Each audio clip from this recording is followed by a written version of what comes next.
ایک حدیث شریف سے میں بات کا آغاز کرتا ہوں۔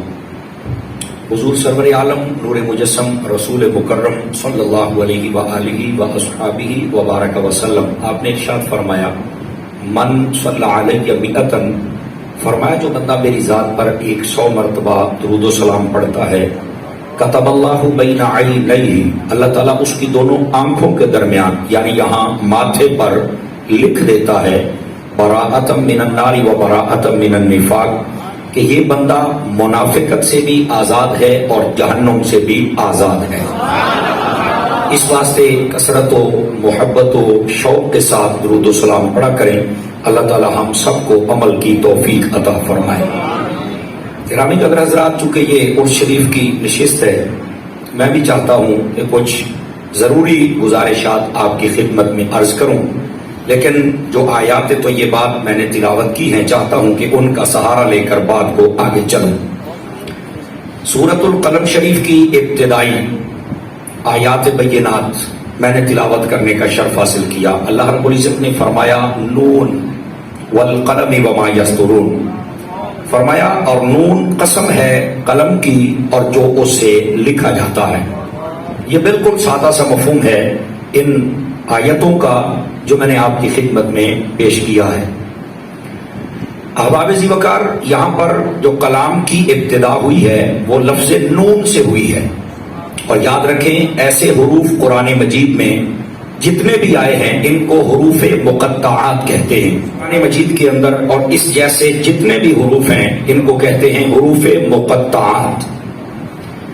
ان کا جب بھی ترجمہ کیا جائے علماء مفسرین فرماتے ہیں، بالخصوص میدان تفسیر کے غازی امام رازی رحمۃ اللہ تعالی علیہ، آپ نے لکھا ہے کہ نگاہ انصاف یہ ہے کہ یہاں پر یہ کہا جائے اللہ و رسولہ اعلم بمرادہ، ان کی اصلی مراد حقیقی ترجمہ یا خدا جانتا ہے یا اس کے بتائے سے مصطفیٰ جانتے ہیں۔ آواز کمزوروں والی ہے، سارے ہلانے سے گزارا تو نہیں ہونے والا، سمجھ آ رہی؟ فرنٹ سیٹوں پر جو بیٹھے ہو نہیں بول سکتے تو سیٹیں بدل لیجئے، جتنی دیر بیٹھیں گے آپ کو بولنا پڑے گا، سمجھ آئی نا؟ یہ بھی ہوں چپ کر کے تقریر نہیں ہوں میں کیا ہوں ہوں کرنا نو چسکا پہ گیا کہ کریے اور دسو، یہ آپ کو پورا کرنا پڑے گا۔ بولیے سبحان اللہ محبت کے ساتھ۔ تو کہتے ہیں کہ ان الفاظ جتنے بھی حروف مقطعات ہیں ان کی مراد، ان کا ترجمہ وہ اللہ جانتا ہے یا اللہ کے بتانے سے محبوب کریم جانتے ہیں، یہ اصلی بات ہے۔ لیکن تفسیر روح المعانی کو پڑھیں تو محمود آلوسی بغدادی رحمت اللہ تعالی علیہ، آپ نے یہاں پر ایک بڑے لطف کی بات لکھی ہے، چونکہ ہم عرس میں بیٹھے ہیں نا، ہمارے بزرگوں کی کیا شان ہے آپ کو یہاں سے سمجھ آئے گا۔ فرماتے ہیں کہ دراصل یہ جو کلمات ہیں یہ اللہ اور اس کے رسول کے درمیان کچھ راز و نیاز کی باتیں ہیں۔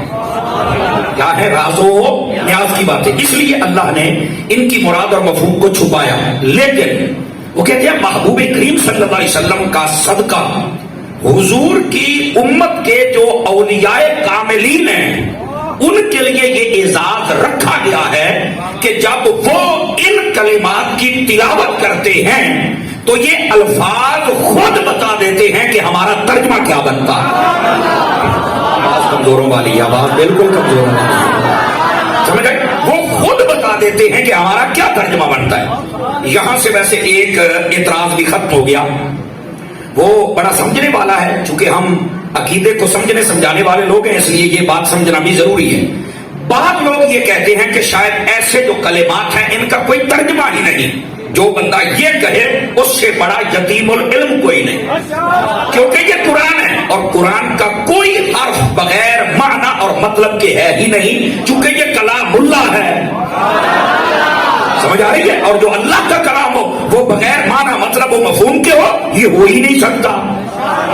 ایسے بندے کو کہو کہ اگر تجھے سمجھ نہیں آتا تو الگ بات ہے، تو انکار تو نہ کرنا، کسی کو پڑھ تو صحیح نا، سمجھ آ رہی ہے میری بات کی؟ تو یہاں پر محمود آلوسی بغدادی رحمت اللہ تعالی علیہ، آپ نے بڑی خاص بات روح المعانی میں لکھی، یہ الف لام میم کی تفسیری شروع کرے وہاں بھی مل جائے گی۔ آپ فرماتے ہیں کہ جب اللہ کے ولی ان کلمات کو پڑھتے ہیں تو روحانیت میں جس کی جتنی پرواز ہوتی ہے نا اس کے مطابق پردے ہٹا دیے جاتے ہیں۔ پھر وہ بتاتا ہے کہ میرے اوپر کیا کشف کے ذریعے ظاہر کیا گیا کہ ان الفاظ کا کیا ترجمہ بنتا ہے. پھر وہ جو بتائے وہ پھر سننے میں بھی لطف آتا ہے. اب یہ لفظ نون ہی کو لے لیجئے, جو ہے سمجھ رات کی جتنے بیٹھے, لفظ نون کو لے لیجئے. اس پر بھی علماء نے کلام کیا ہے کہ یہ لفظ نون کا کیا مطلب ہے. کہتے ہیں سب سے پہلے یہ جو نون ہے نا, یہ اللہ کے ناموں میں سے ایک نام ہے. نہیں آ رہی بالکل نہیں. اللہ کے ناموں میں سے ایک نام ہے. اچھا کون سا نام ہے؟ یہ تو بظاہر تو مخفف ہے, ایک ہی نون ہے. کیا نام ہے؟ تو کہتے ہیں جو اللہ کا نام رحمان ہے نا, یہ اس میں جو نون ہے یہ وہ نون ہے. یہ تفسیر مدنی قاضی ثناء اللہ پانی پتی کی اٹھا لیں, اس کے اندر بھی یہ موجود ہے. اچھا یہ اگر معنی مراد لیا جائے لفظ نون کا تو پھر اس کا کیا مطلب ہے؟ فرماتے ہیں کہ اس کا مطلب یہ ہے کہ اللہ کے صفاتی جو نام ہے ان میں سے ایک رحمان ہے اور ایک رحیم ہے. دونوں کے اندر رحمت کا مادہ پایا جاتا ہے. اور آپ پڑھنے پڑھانے والے لوگ بھی بیٹھے ہیں, آپ عوام الناس بھی ہیں تو تھوڑا سا غور کریں. جو عرب لوگ ہیں نا, وہ جب کلام کرتے ہیں تو ایک جملے کو, ایک لفظ کو جو ہم مانا ہو بار بار دہرانا پسند نہیں کرتے. وہ اس کو سکلے کلام سمجھتے ہیں کہ اس سے کلام کے اندر دوبارہ وزن بڑھ جاتا ہے, اس کی لذت اور چس ختم ہو جاتی ہے. وہ کہتے ہیں کہ ایک لفظ ہوا بس آگے نیا جملہ بولا جائے. لیکن اگر بسم اللہ شریف پڑھ جائے, بسم اللہ الرحمن الرحیم, اللہ کے نام سے شروع کرتا ہوں جو مہربان ہے نہایت رحم کرنے والا ہے. اب یہاں پر رحمان اور رحیم اکٹھا آیا.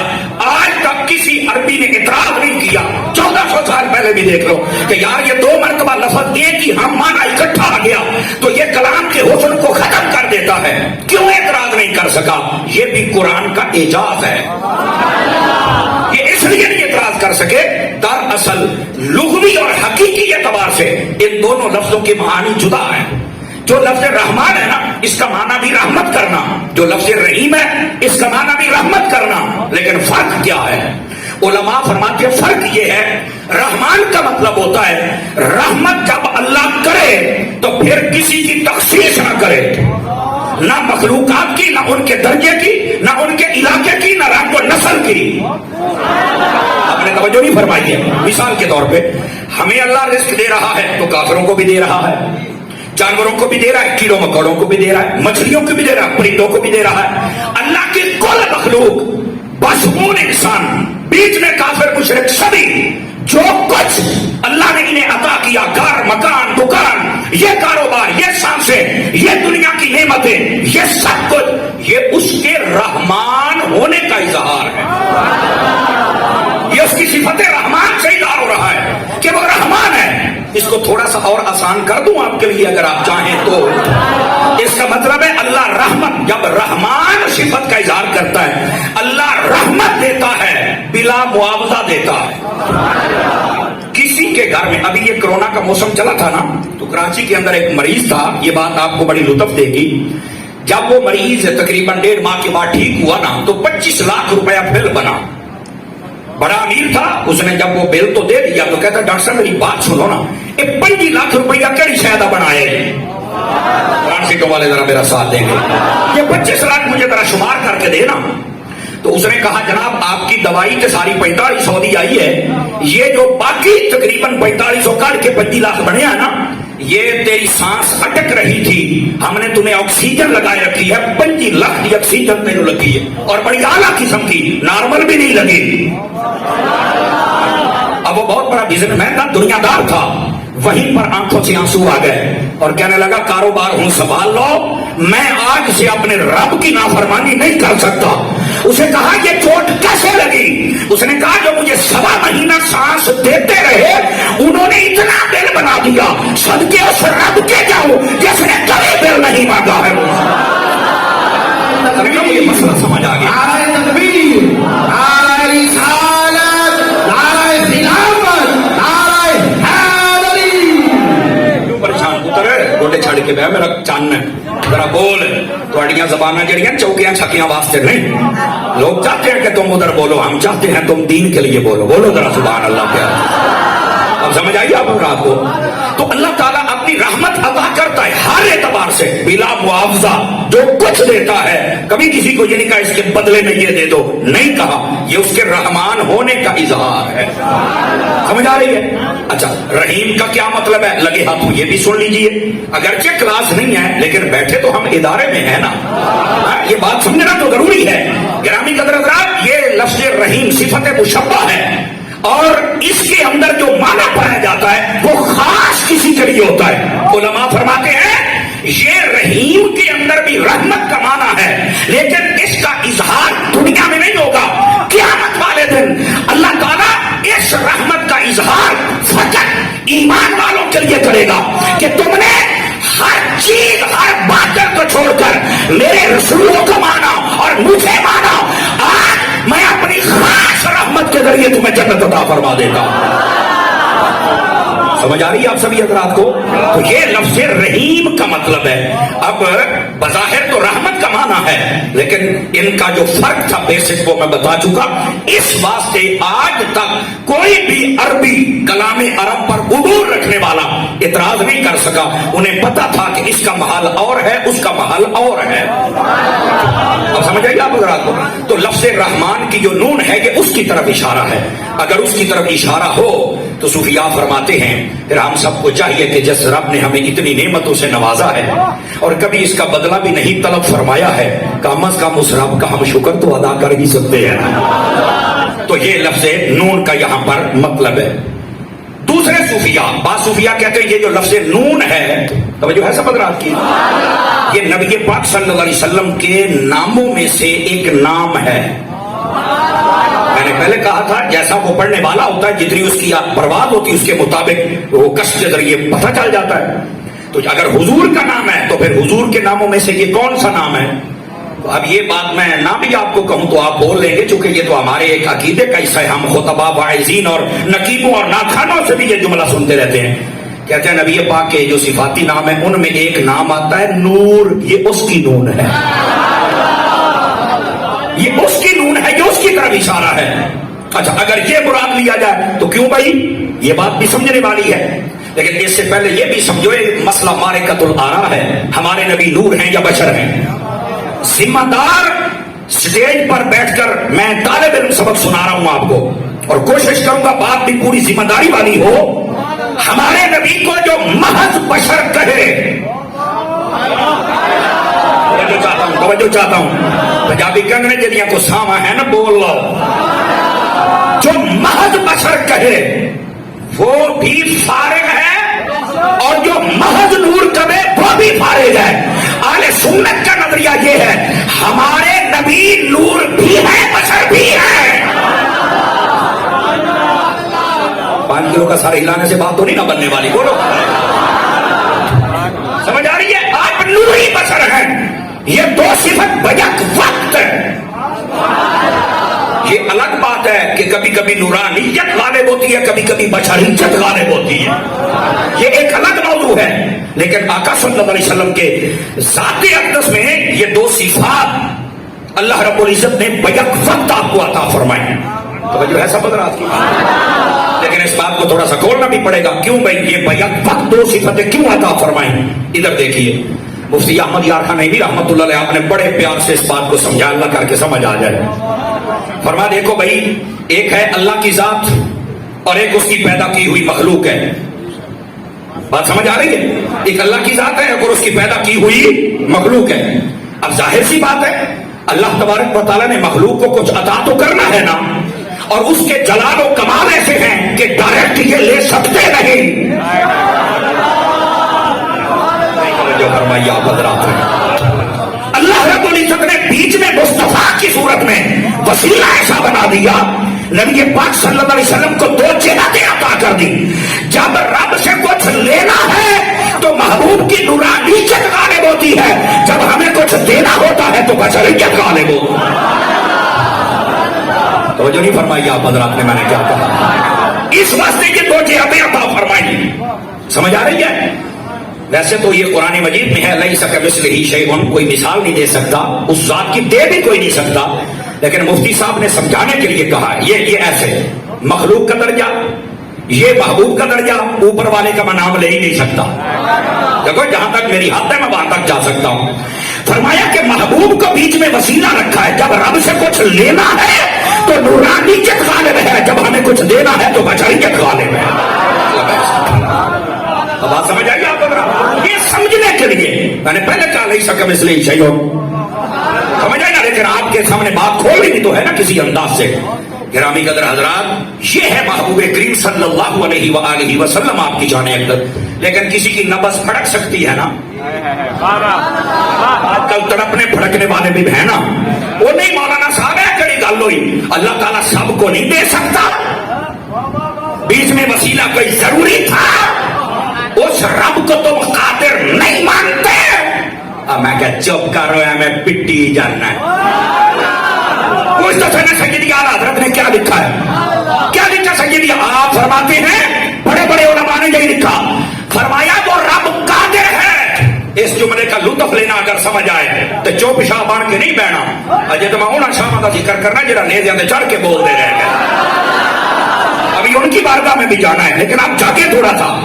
اور میں نے کہا وہ رب قادر ہے, وہ دے سکتا ہے, پر ہم اتنے عاجز ہیں ہم لے سکتے ہی نہیں ہیں, ہم ڈائریکٹ لے نہیں سکتے.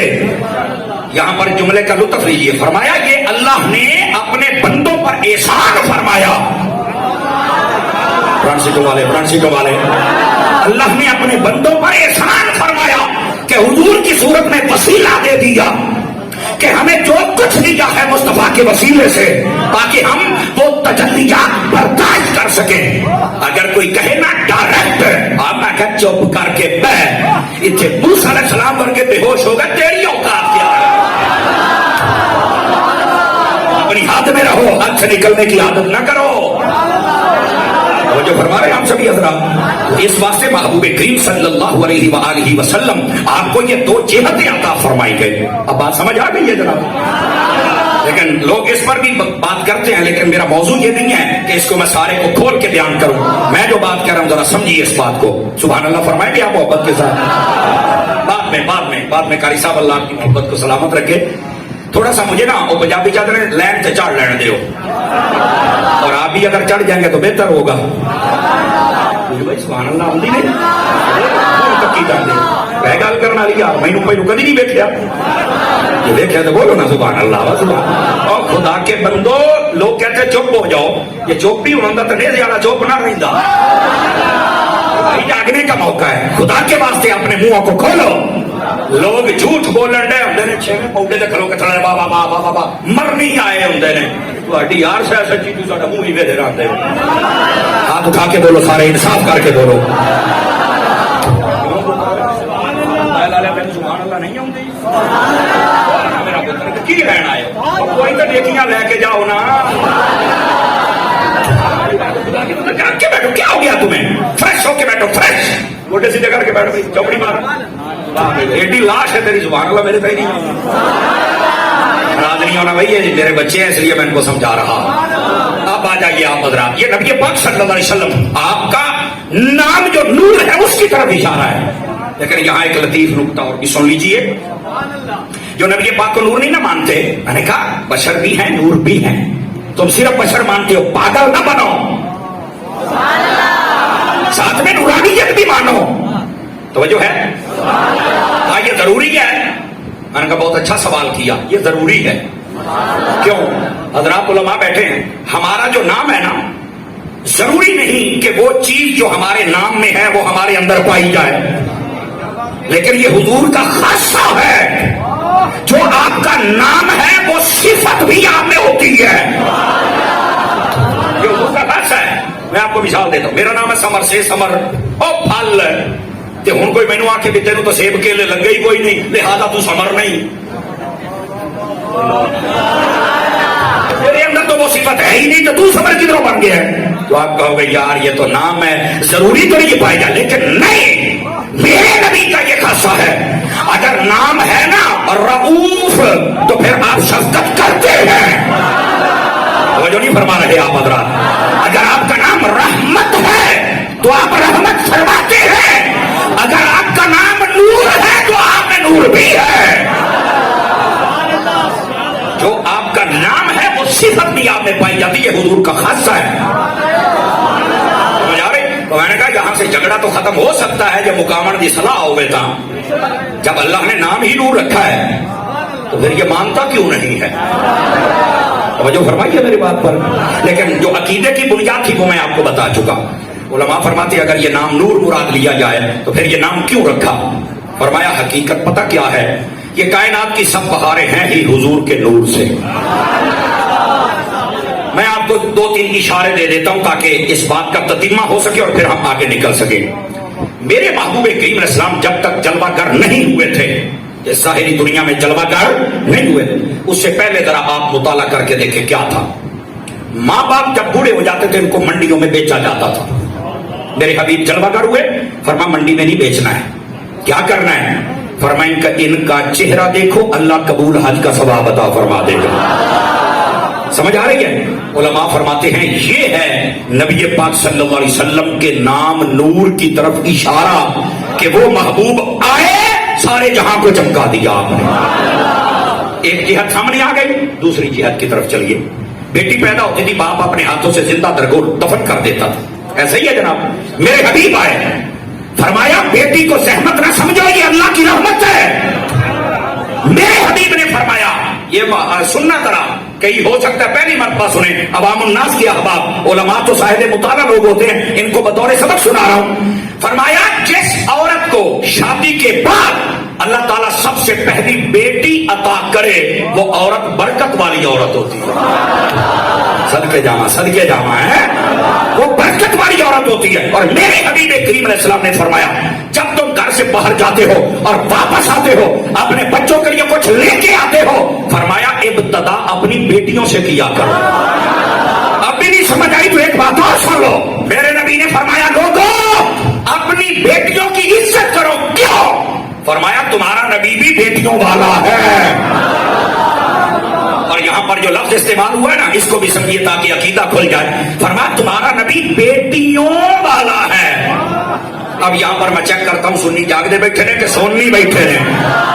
فرمایا بیٹیوں والا ہے. پتہ چلا وہ بک بک کرتے ہیں جو کہتے ہیں نبی کی ایک بیٹی ہے، ایک ہوتی تو نبی کہتے میں بیٹی والا ہوں. فرمایا بیٹیوں والا ہوں. پتہ چلا بیٹیاں زیادہ ہیں. سمجھ آ رہی ہے؟ کوئی نہیں آ رہی آپ کو؟ پتہ چلا نبی بیٹیوں والے ہیں. اور یہ بھی سن لیں جو نبی پاک کی بیٹیوں کا انکار کرتے ہیں، کان کھول کے سن لیں، توبہ کر لیں. ہے تمہاری کتابوں میں بھی، پتہ نہیں تمہارے اندر یہ حسد اور ہٹ دھرمی کیوں آ گئی. خدا کا خوف کرو. سنیوں بولو، سنیوں بولو. خدا کا خوف کرو، نبی کی بیٹیوں کا انکار نہ کرو. اور ہم نے دیکھا پاکستان کے چوکوں چوراہوں میں کھڑے ہو کر کئی مکرو بندوں نے کہا ہم نبی کی 3 بیٹیوں کو نہیں مانتے. میں نے کہا سن، ہم بھی تمہیں مسلمان نہیں مانتے.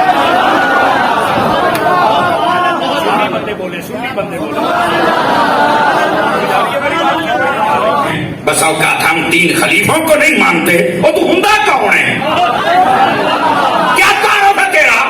کہاں سے آئے ہو؟ کمال ہے یار، کیا انسان نما جانور ہے. بولو جیسا ساتھ ہے تم ہی دیکھی بیٹھے ہو. نبی پاک کی بیٹیوں کی بات ہو اور تم بیٹھے ہو. جس میں کو غیرت کی رتی ہے ذرا ثبوت دے، ہاتھ اٹھا کے بولے. حضور نے فرمایا میں بیٹیوں والا ہوں. نہیں انکار کرنے دیں گے ہم. بند کرو اپنی، اور ان کو جو پروموٹ اور سپورٹ کرتے ہو حیا کرو. نبی پاک صلی اللہ علیہ وسلم کی آل ہو یا اولاد ہو، آپ کی ازواج ہوں یا اصحاب ہوں، ہم سب کے در کے نوکر ہیں. سمجھ آ رہی ہے؟ یہ محبوب کریم صلی اللہ علیہ وسلم نے فرمایا بیٹیوں کے بارے میں. لیکن رکیے، یہاں پر میں ایک بات اور بھی کہنا چاہتا ہوں. مرکز اہل سنت ہے، آواز جانی چاہیے. آج کل کچھ عورتیں ہیں جن کو بیرون ملک سے پروموٹ کیا جا رہا ہے اور ان کو 2-3 سال سے اسلام آباد کی سڑکوں پر نکالا جا رہا ہے اور ان کا نعرہ ہے میرا جسم میری مرضی. میں نے کہا بی بی تیرا خام خیالی ہے، نہ جسم تیرا ہے نہ مرضی تیری ہے. یہ جسم میرے رب کی امانت ہے اور مرضی بھی میرے رب کی چلے گی. اور اگر تو اپنے مرضی اس کی ہوتی ہے جو تمہیں پیسے دے کے لے کے جاتا. گلا کرنی ہے, خدا کا خوف کرو. اے عورت اتنا باغی نہ بن. تجھے تیرا باپ اپنے ہاتھوں سے زندہ دفن کرتا تھا. اگر تجھے عزت دی ہے تو زہرا کے بابا نے دی ہے. میرے نبی کی شریعت کی باغی نہ بنو. ایسے شریعت کو قدموں تلے نہ روندو. وہ جڑے جیندے بیٹھے ہو بولو کہ صحیح نہ روندو ایسے قدموں کے تلے, ورنہ اگر تمہارا ماضی لوٹ آیا تمہیں پھر باپ اپنے ہاتھوں سے دفن کرے گا. آج یہ کہتی ہیں اسلام آباد کی سڑکوں پر کھڑی ہو کر ہمیں ہمارا حق دو. میں نے کہا خدا کی قسم تمہیں حق جو زہرا کے بابا دے گا کوئی دے ہی نہیں سکتا ہے. اور جو لوگ آپ کو پروموٹ اور سپورٹ کرتے ہیں وہ اللہ کو خیر و برکت دے. پیر صاحب وہ بیٹے بھائی پنکھا رکھ دے, مجھے ضرورت نہیں ہے, رکھ دو, نہیں لگانا پنکھا. گال سنو میری, ہاتھ اٹھا کے بولیے سبحان اللہ سارے حضرات پیار کے ساتھ. یہ لوگ جو ان کو پروموٹ کرتے ہیں وہ اصل دین کے باغی لوگ ہیں, اس وطن عزیز پاکستان کے باغی لوگ ہیں. سمجھ آ رہی ہے میری بات؟ اور پھر ان سے کہتے ہیں کہ تم یہ نعرے لگاؤ, اور کیا کہتی ہمیں آزادی چاہیے. میں نے کہا یار جتنا یہ مجمع بیٹھا بتاؤ ہمارے گھر میں جو عورتیں ہیں کیا وہ بندھی ہوئی ہیں یا کسی پنجرے میں ہیں؟ ہماری مائیں بہنیں تو آزاد ہیں. اور تم کیا چاہتی ہو آزادی کیا مطلب ہے؟ اگر تم یہ چاہو کہ شریعت سے آزادی, یہ نہیں ہو سکتا. اور اگر یہ لینا ہے نکل جاؤ, انگریز کی کتیاں بننا ہے تو چلی جاؤ. یہاں جو رہے گی ان کو سیدہ زہرا کی کنیز بننا پڑے گا. حوصلے کے ساتھ بولو, کئی بندے ساہ ڈھلے کر گئے ہو. حوصلے کے نال بولو. یہ دین کی تجیاں اڑاتے رہیں اور تم ان کے منہ کی طرف دیکھتے رہو. لے جاؤ ان جانوروں کو جس جنگل کی یہ باتیں کرتی ہیں وہاں چھوڑ کے آؤ. ہماری مائیں بہنیں ہمارے گھروں کی زینت ہیں, کوئی مسئلہ نہیں ہے, وہ آزاد ہے. اور کبھی انہوں نے ایسا منافقانہ اور باغیانہ رویہ اختیار نہیں کیا. سمجھ آ رہی ہے میری بات کی؟ اس واسطے سمجھو, لے جاؤ ان جانوروں کو جہاں سے آئے ہیں. ہمارے ملک کے اندر گنجائش ہی اس کی ہے جو رسول اللہ کا غلام. اور پھر کہتی ہیں نہیں مجھ سے دوپٹہ نہیں لیا جاتا, گلے میں رکھوں گی. میں نے کہا سن, جو سر پہ آئے عورت کے وہی دوپٹہ ہے, جو گلے میں آئے وہ پٹا ہے, دوپٹہ نہیں ہے. خدا کا خوف کرو. محبوب کریم علیہ السلام کا نور آیا جس کے ساتھ یہ عورتوں کو عزت ملی. آج یہ باتیں کرتی ہے مجھے حق دو.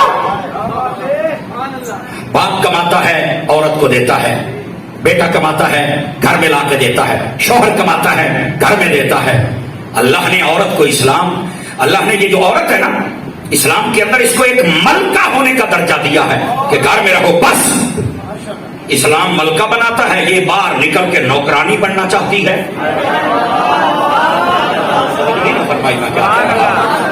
اس واسطے میرے بھائی ان باتوں کو سمجھنے کی کوشش کرو. عزیزان مکرم, یہ بات کی تشریح و تفصیل ضروری ہوتی ہے, اس لیے میں بات آپ کی خدمت میں عرض کر رہا ہوں اور امید ہے آپ کو سمجھ بھی آ گیا ہوگا. محبوب کریم علیہ السلام کا نور چمکا تو عورتوں کو عزت ملی, ماں باپ کو عزت ملی. اور پھر سنیے اگلی بات, آپ قرآن مجید کا مطالعہ کر کے دیکھیں. پہلی قوموں کے چہرے بگڑ جاتے ہیں. کونوں کے رادتن خاسئین, باندر بنا لیا, رول دے رہو. بعضوں پر پتھر برسائے, وَأَمْطَرْنَا عَلَيْهِمْ حِجَارَةً مِّن سِجِّيلٍ مَّنضُودٍ, پتھر چونچ والے نوک والے برسائے, مار دیا سب کو. فَخَسَفْنَا بِهِ وَبِدَارِهِ الْأَرْضِ, زمین میں دھنسا دیا. توجہ ہے؟ اب سوچنے کی بات ہے, چہرے بگڑے کا بالکل, پتھر برسے کا بالکل, تو بستیوں کی بستیاں شہروں کے شہر دھنس گئے کا بالکل. کیوں؟ سبب پڑھو. کہا وہ نبیوں کے دشمن تھے, نبیوں کے نافرمان تھے, وہ ناپ تول میں کئی کرتے تھے, شرابی تھے, بدکار تھے, لوٹی تھے. اوے بولو میں کیا کہہ رہا. اور آج بھی یہ لوٹی عمل کرنے والا اگر پکڑا جائے تو وہ ہمارے کسی ادارے سے نہیں پکڑا جاتا, یہ اللہ کا شکر ہے. سمجھ آ رہی ہے نا؟ ہمارے پاس جو ہیرے ہیں وہ ایسے بدکاریاں کرنے والے نہیں ہیں.